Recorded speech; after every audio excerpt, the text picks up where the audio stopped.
Hey there, friends. Welcome to the Taking Your Next Step podcast from Collegians for Christ. Through each episode, we will journey together focusing on knowing what you believe and why you believe it.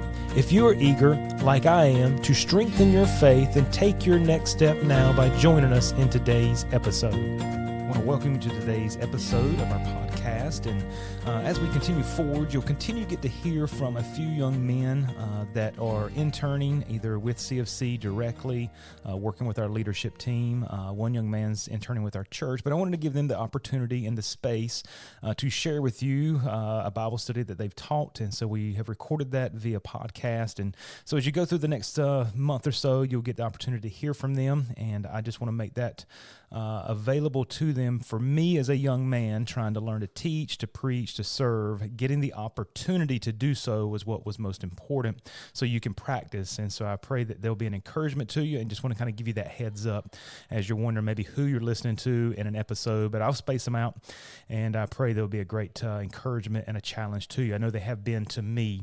And so what I want to look at on today's episode is something that God has really been keying in my own personal life. It's something that I've understood maybe broadly, but in the last maybe 6 months to a year, I've really begun to see how specific it is and how integral it is in our lives, how needed it is, and how much the world, with the busyness, the chaos, just all that's going on, the devices, technology, tries to keep us from. And it's this right here. Jesus, as you walk through the Gospels, the biographies of Jesus, Matthew, Mark, Luke, and John, you see this rhythm of life that Jesus had. It was the rhythm of retreat and return. You see, when it comes to rhythm, you hear that word. Some of you have it, and some of you don't, right? Rhythm is something that's a strong, regular, and repeated pattern. It could be an event, it could be an occasion, it could be something that's within music, but I think we understand what a rhythm is. When you think about the rhythm of retreat and return, think about the tides at the coast. Maybe you love going to the beach, and there's a constant rhythm of high tide and low tide, of coming in and going out, of retreating and returning. Think about the sun and the moon are in a constant rhythm of rising and setting, of coming up and going down, of retreating and returning. You and I are in a constant rhythm of going to sleep and waking up, of going down and rising up, of retreating and returning. So every day creation teaches us this principle of retreat and return. And as I said, Jesus had a rhythm of life, and it was a consistent rhythm. It was not something he just did one time, but it's something as you walk through Scripture, you see him so often practicing. And he would retreat from the busyness of people and then return back to it. He would retreat from work. He would retreat from ministry. He would retreat from people, even studying, to go and spend time with the Father, spend time alone, to reset, if you will, to realign himself, to refresh himself so that he could return. You and I must retreat so that we can return. If Jesus, God in the flesh, had to retreat in order to return, how much more do we need to do this? So I want to walk through just a few verses here, and you'll see when Jesus retreated. Like, when did we find Jesus doing this? Where did he go to do it? We're going to look at 5 different specific times that Jesus retreated in order to return. One, he retreated in the morning. And in the morning, rising up a great while before day, he went out and departed into, watch this, a solitary place, and there prayed. That's Mark 1:35. So we see Jesus practicing this in the morning. Maybe you've heard often people say the morning's the best time. That's when you need to get with God. And well, I think for some people that is the best time.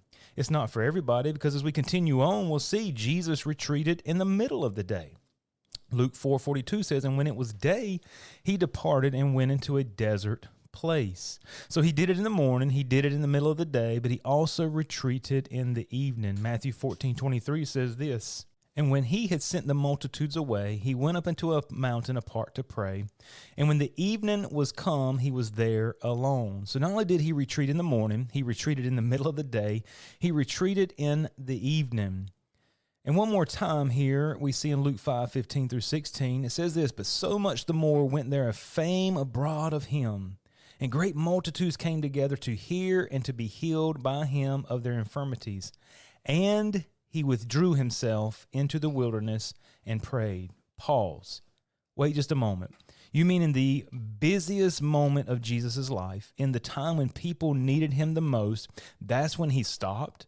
That's when he paused and retreated? That would almost look like backwards. But you have to understand, Jesus, the Son of God, is teaching you and I, in order to be ready to help, in order to be ready to minister, to be effective to minister, you and I have to retreat. He retreated right in the busyness of life, right in the middle of it. He said, I can't do any more. You and I have to leave margin in our life, one, and then within that margin, you and I have to learn this rhythm of life of retreating and return. We're retreating where? You see, every time he was alone, he retreated to a solitary place, a desert place. He was there alone. It said he went into the wilderness. This speaks of a place that's deserted. It's a quiet place. It's a place where you can slow down. You can quiet your mind. You can quiet your heart, and you can allow your soul and your spirit to realign themselves. Too often, you and I get out of alignment with God. We're trying to do the horizontal with people in life, but our vertical's out of whack. It's out of line. And if we can get our vertical, our relationship with God where it needs to be. Remember verses like this, be still and know that I'm God. What is there? Something about the stillness, but our culture makes us so busy, and you and I struggle to sit still. To sit still means we're going to sit there with a device or technology or noise in the background and all sorts of stuff still going on. So this is something you and I have to force ourselves to do. And lastly here, Jesus retreated with his disciples. So yes, there's the vast majority of it was alone, but there were times when Jesus got along with some of his closest people to him. It says, and after 6 days, Jesus taketh Peter, James, and John, his brother, and bringeth them up into a high mountain apart. That means by themselves, and he was transfigured before them. There's something about getting alone in that quiet place that God can work. He said the rhythm of retreat and return is a rhythm you and I need to practice as an individual, but it's also one that we need to practice together. You see, the place of retreat, I said, was a secluded place, an isolated place. It's somewhere that's quiet. Maybe it's a specific place, but there's no noise, there's no technology. It's a place. It could be a chair in your living room. It could be outside on a porch. It could be in your car going to work. It could be wherever you choose. But you and I have to retreat in order that we can return. And it needs to be, if it works for you in the morning, great. If it works for you late at night, great. If it works for you in the middle of the day, whenever it is, God gives you and I the freedom, the liberty to do that. It's not, it must be done at 6 a.m. in the morning. That may work for you, but it may not for the next person. But the bottom line is this, it was purposeful, and he took it when he realized he needed it.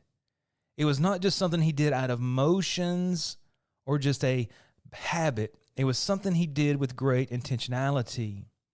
You see, why do we need to practice this rhythm of life, of retreat and return? We mentioned the psalm, be still and know that I'm God. And we talk about this, that the earthquake came and with Elijah and the tornado and the wind and all these things were occurring and God was not found in them. But it said, but a still small voice is where he heard him.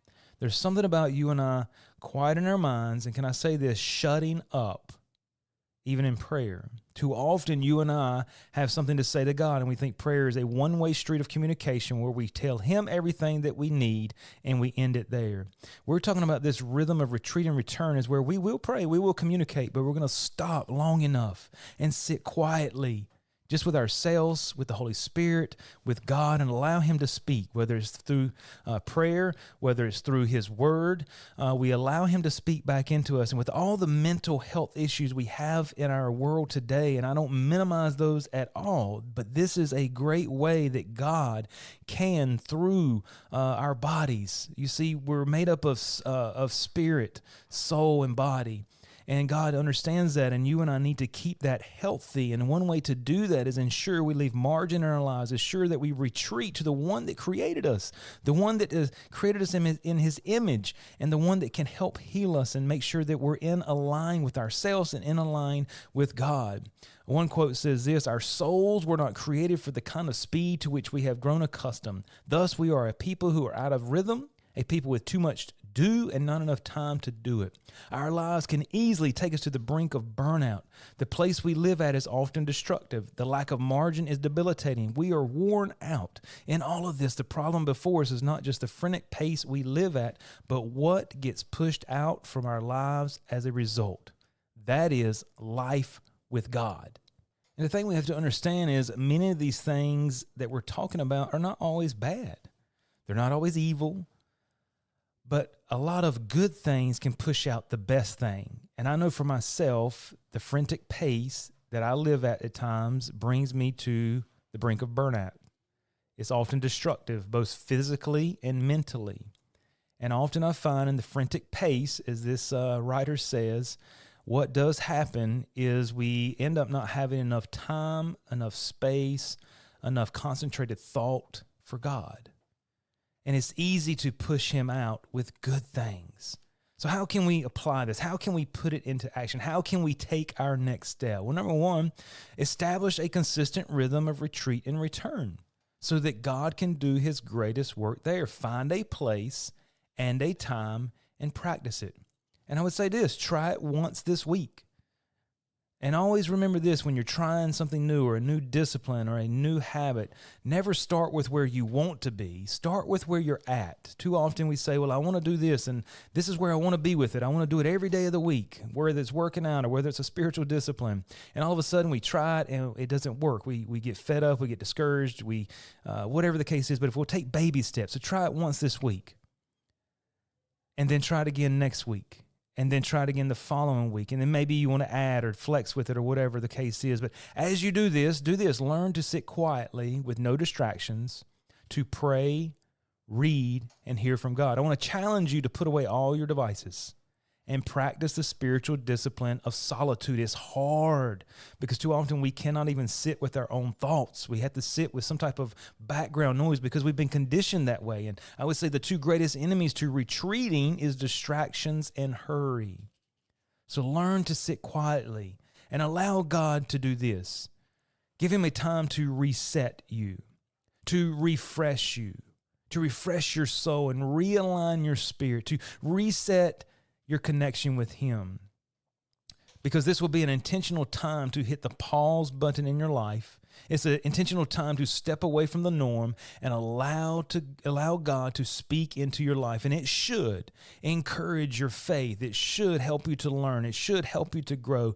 It should feed your soul with the nourishment that you need to retreat, as you retreat, to return back out and be very effective for Christ.